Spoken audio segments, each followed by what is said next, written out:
Alors voici l'exercice.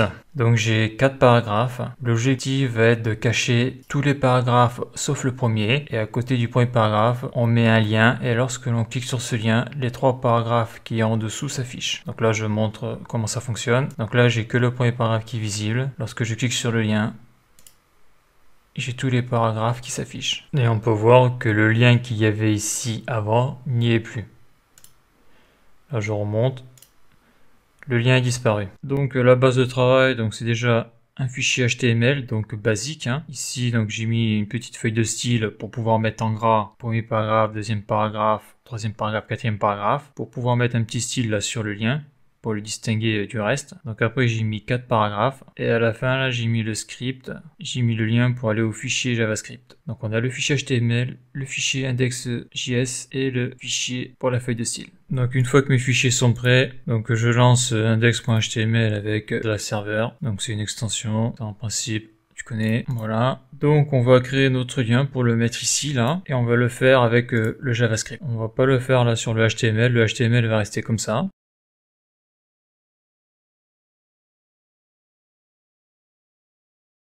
Et donc, pour créer l'élément, je vais utiliser la méthode createElement. Donc, c'est une méthode qui permet de créer un élément. Il faut lui passer en argument le nom de la balise à créer. Donc, pour avoir plus d'informations sur les méthodes, les propriétés, les attributs, etc., on peut aller sur le MDN. Donc, sur Google, tu marques MDN Web API et sur W3School. Donc, on va utiliser la méthode createElement dans le document qui est ici. Donc là, dans le DOM, c'est document.createElement. Et je veux y mettre le tag HTML A pour les liens. Donc là, bien sûr, il faut que je mette tout ça dans une variable. Donc la variable, ça va être constante et je vais l'appeler lien dire suite. Voilà. Donc si on regarde dans la console, donc là je suis sur Mozilla Firefox édition développeur. Donc je fais clic droit, examiner l'élément. Voilà, et je vais sur console. Donc là, si j'enregistre, CTRL S, on voit qu'il n'y a pas d'erreur. Bon, il n'y a qu'une ligne de code, donc heureusement qu'il n'y a pas d'erreur. Ici, je fais un console.log. Ici, je mets dedans lien lire suite. Il nous affiche bien que on a créé là la balise A. Donc ça, il l'a pris en compte, ça c'est bon. D'ailleurs, le console.log, je peux le marquer ici, ça sera plus simple.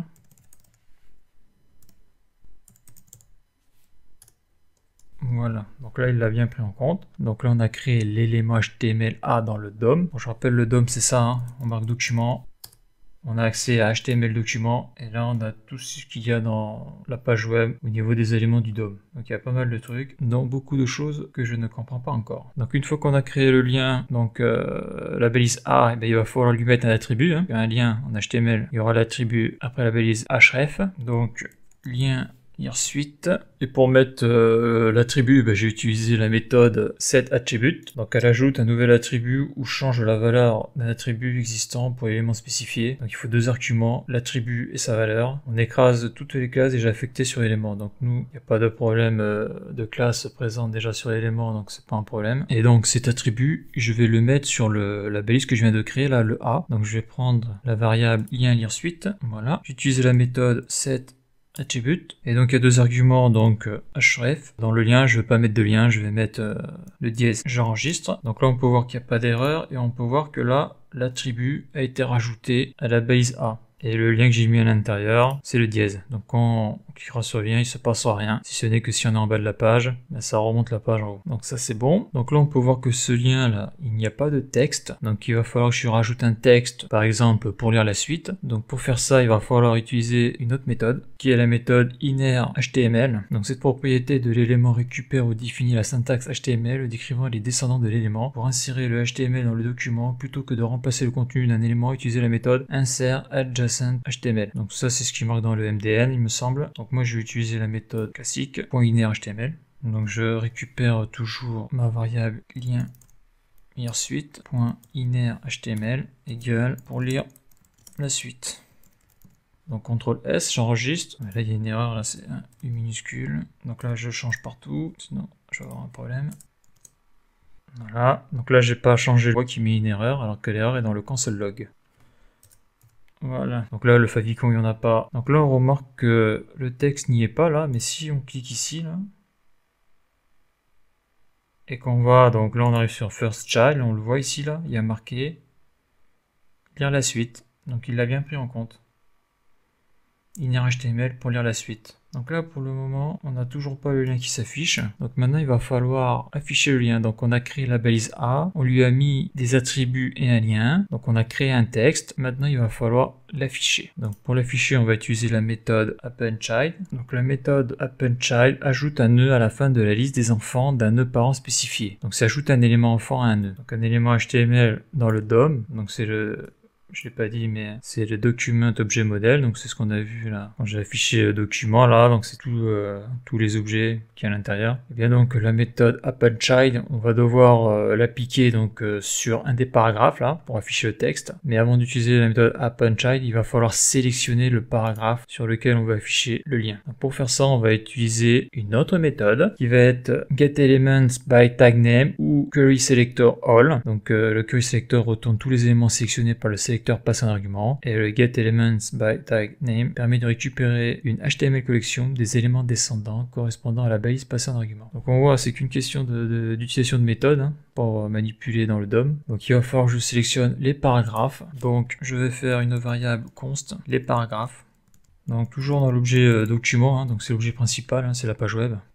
Je vais utiliser la méthode querySelectorAll. Je vais sélectionner tous les paragraphes. Donc, un paragraphe, c'est en P en HTML. J'enregistre. Voilà. Donc, si je mets un console log de les paragraphes, il m'affiche un tableau.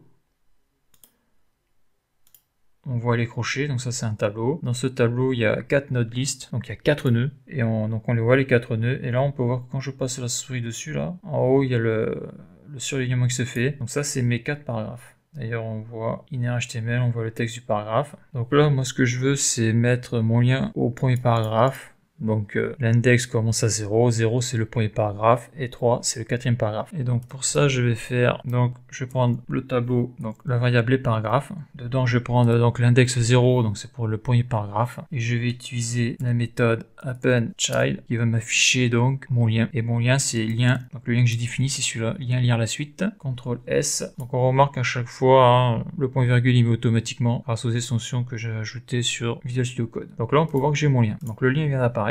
On voit bien que sur l'inspecteur, donc là je mets sur le premier paragraphe, le lien est bien apparu ici, là, on le voit clairement là, à la fin du premier paragraphe. Et on voit que sur le HTML, à la fin du premier paragraphe, il n'y a pas de lien. Donc ça a bien été créé en JavaScript. Donc là on peut voir que le lien est bien apparu. Et là ce qu'on pourrait faire, c'est rajouter une classe au lien pour pouvoir modifier son style, le décaler un petit peu et pourquoi pas changer son background.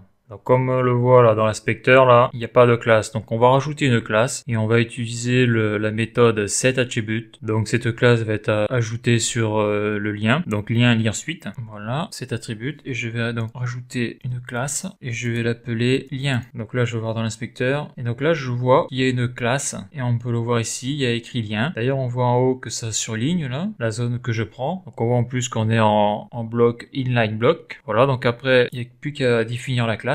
Et donc là je vais faire un margin left de 30 pixels, manière de le décaler un petit peu. Je vais mettre un background color, donc je vais mettre un background color red par exemple. On voit que c'est vif. Là en principe si je mets dessus,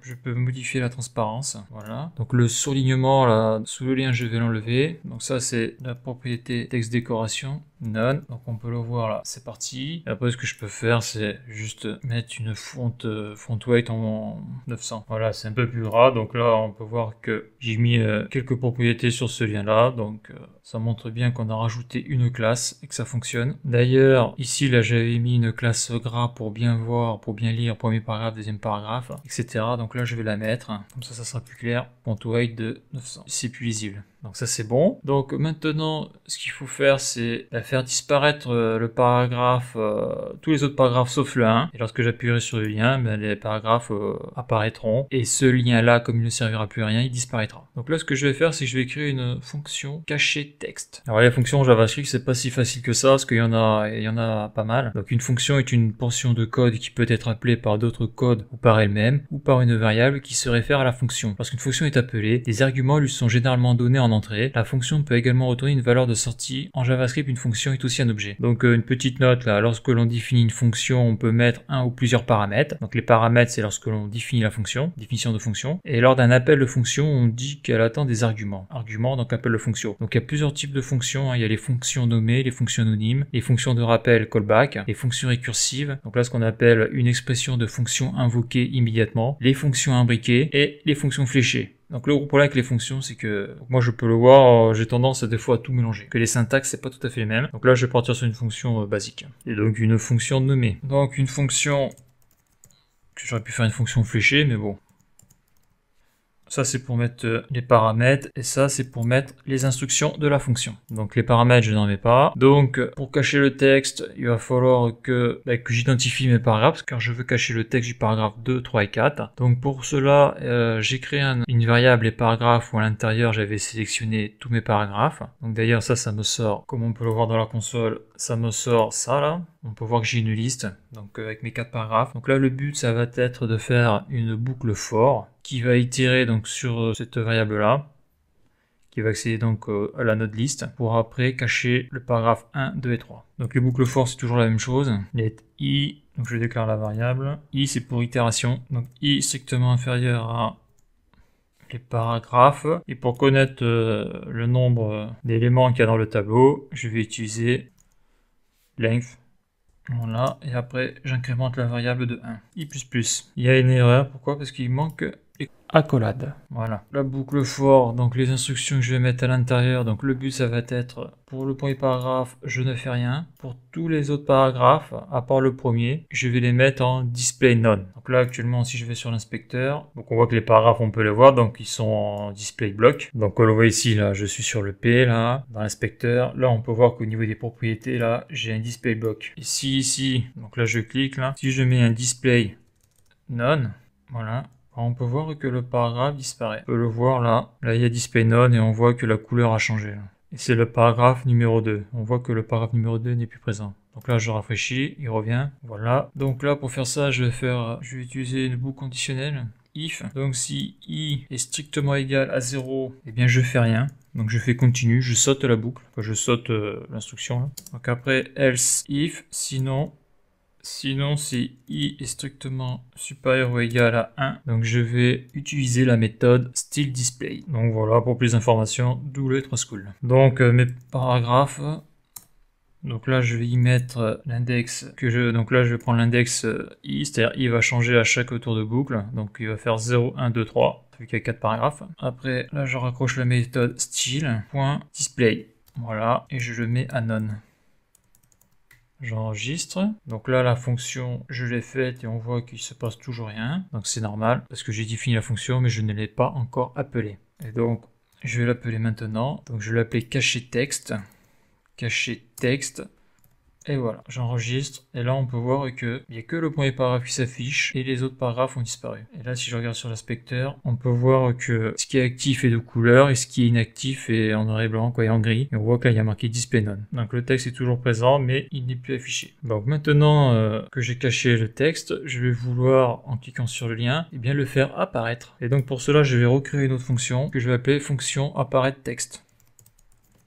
Voilà, pas de paramètres intérieurs, donc là je vais repartir sur ma boucle for. Il va falloir que je fasse une itération dans les paragraphes. Alors peut-être qu'il y a un moyen de faire mieux au niveau du code, car je réutilise le même code. Donc au niveau de la refactorisation, il y a peut-être quelque chose à faire, mais là pour le moment, j'ai pas le niveau. Donc les paragraphes, d'ailleurs, je vais copier la ligne. Alors ce qui est bien avec Visual Studio Code, c'est qu'on clique là comme ça, on fait CTRL-C, il n'y a pas besoin de sélectionner la ligne, ça le fait automatiquement. CTRL-V. Et là je vais marquer bloc. Voilà, donc là on peut voir qu'il doit y avoir une erreur, parce que lorsque ça plante au niveau du script en JavaScript, on perd tout, voilà, donc il y a une erreur. Donc là, missing accolade after function body. Donc là il manque une accolade, voilà, donc c'est ici. Et voilà, il n'y a plus d'erreur. Donc ça montre aussi que si le script ne marche pas, eh bien on récupère quand même tout le texte, quoi. Tout le texte s'affiche. Le texte n'est pas perdu, quoi. Si JavaScript ne marche pas. Voilà pour ça. Donc maintenant il va falloir faire l'événement. Quand je clique là, pour faire apparaître le texte. Donc là on va utiliser le add event listener. Cette méthode permet d'ajouter un gestionnaire d'événements à un nœud du DOM. Donc avec deux arguments. Premier argument, le nom de l'événement. Le deuxième argument, les gestionnaires reçoivent un argument, un objet événement. Pour ça, j'ai pris sur le MDN. Donc là, je vais le mettre ici. Donc le lien hier suite, donc on est toujours, c'est là-dessus qu'on veut agir. Hein, c'est sur le lien que j'ai créé là-haut là. Donc lien hier suite.add event listener. Donc là, je vais écouter le clic. Et je vais appeler la fonction apparaître texte. Voilà. Donc là, si je clique, on voit que tout le texte est apparu. Donc là, après, je sais que il est conseillé de mettre un prevent default. En tout cas, il est conseillé de mettre une méthode qui permet d'arrêter le add event listener. Donc là, pour le moment, là-dessus, je suis pas au point, donc je veux pas le mettre. Parce que là, ça n'empêche pas le script de fonctionner, vu que c'est un truc assez simple. Donc là, maintenant, quand je clique sur ce lien-là, tous mes paragraphes apparaissent. Donc là, qu'est-ce qu'il me reste à faire? Il me reste à enlever ce lien-là, car ce lien n'est plus utile une fois que j'ai cliqué dessus. Donc là, pour enlever le lien, je vais utiliser la méthode remove. Donc la méthode node, donc la méthode .remove retire l'objet de l'arbre auquel il appartient. Et je vais utiliser le tease dans ce cas-là. Donc le tease, c'est un mot-clé particulier. Hein. Donc le mot-clé tease, dans la plupart des cas, la valeur de tease sera déterminée à partir de la façon dont une fonction est appelée. Donc c'est rajouté depuis le S6. Donc depuis le S6, ajoute les fonctions fléchées dans lesquelles tease correspond à la valeur du contexte englobant. L'instruction tease dans une fonction attachée à un événement désigne l'élément qui a initié l'événement. Donc c'est ça qui nous intéresse. L'instruction tease dans une fonction attachée à un événement désigne l'élément qui a initié l'événement. Donc moi je veux supprimer le lien. Hein. Donc là je vais utiliser tease dans la fonction apparaître texte et je vais faire remove. Voilà. Et si je clique sur le lien, donc le texte apparaît et le lien disparaît. Donc si je regarde dans l'inspecteur, on a bien les textes en display block et on voit que le lien dans le paragraphe numéro 1 est disparu. Donc là je vais actualiser. Là on voit que le lien est présent. On voit que là il y a event, donc il est écouté. Donc vous voyez, donc là ce que je parlais de la propriété que j'ai pas mis, c'est pour la propagation du clic. Là pour le moment avec ce que j'ai vu, je suis pas au clair là-dessus. Donc si je clique, là on va voir que ça va disparaître ici. Voilà. Donc ça c'est bon. Donc ce que je voulais montrer, donc là j'ai mis le tease dans le console log et on voit que ça affiche Windows, l'objet Windows. Donc là je refais un test, on est en plein écran. Je clique sur le lien pour lire la suite et ça m'affiche les 3 autres paragraphes. Donc ici là j'ai mis le tease, donc c'est censé représenter le lien lire suite, car là c'est ce qu'on supprime, hein. Le nœud qu'on supprime c'est le lien. Donc si je marque ici lien lire suite, au lieu de tease, et bien ça devrait avoir le même résultat. Et bien on devrait avoir le même résultat. C'est le cas, voilà. Et ce que je voulais rajouter aussi, c'est ce qu'on appelle là, donc dans les fonctions là, une expression de fonction invoquée immédiatement. Donc on indique à JavaScript que toute l'instance de l'instruction fonction est une expression et non pas une déclaration. C'est pour éviter les problèmes avec les variables des autres scripts JavaScript s'ils sont présents. Donc par exemple, si ici là je fais venir plusieurs scripts différents, on peut avoir un problème avec les variables, c'est-à-dire que si j'utilise la variable les paragraphes dans ce script là, donc pour accomplir une fonction, si dans un autre script, cette même variable est utilisée, ça peut créer des gros conflits. Donc pour éviter ça, on va utiliser une expression de fonction invoquée immédiatement, IIFE. Donc la syntaxe de cette chose-là est particulière. Donc tout le script va être dans cette fonction. Donc je vais la faire là. Donc il faut, ça commence par une parenthèse, fonction. Je mets parenthèse donc avec un argument vide. Là je mets décrocher, voilà. Donc après, soit je sélectionne tout. Donc je fais CTRL X, donc couper, et je mets ça ici, dans les crochets. Donc c'est ça, hein, le IIFE, et je fais un CTRL V. Donc voilà à quoi ça ressemble, j'enregistre, mais on voit que ça a planté. Donc là on voit que ça marche pas parce que j'ai oublié à la fin de cette fonction ces parenthèses là, et voilà. Donc là on peut voir que ça refonctionne. Donc la syntaxe est vraiment particulière, hein. La syntaxe je vais écrire ici, là, ça commence par une parenthèse, fonction. Donc je mets toujours une parenthèse en argument. Là, je mets mes crochets. Dedans, donc je mets tout le script que je veux isoler. Et là, je finis par parenthèse ouvrante et fermante. Donc c'est ça une fonction IIFE. Et donc l'intérêt de ça, c'est que si j'ai plusieurs scripts qui utilisent les mêmes variables, eh bien les variables qui sont déclarées dans cette fonction-là, eh bien, leur portée sera locale. Il n'y a pas de risque que la portée soit globale, donc la portée des variables, et que ça crée des parasites. Voilà, donc ça c'est important de savoir, je pense. Donc il ne faut pas oublier ces deux parenthèses à la fin, sinon ça ne marche pas. Donc là, je recontrôle mon script, là, ici, là. Ça fonctionne.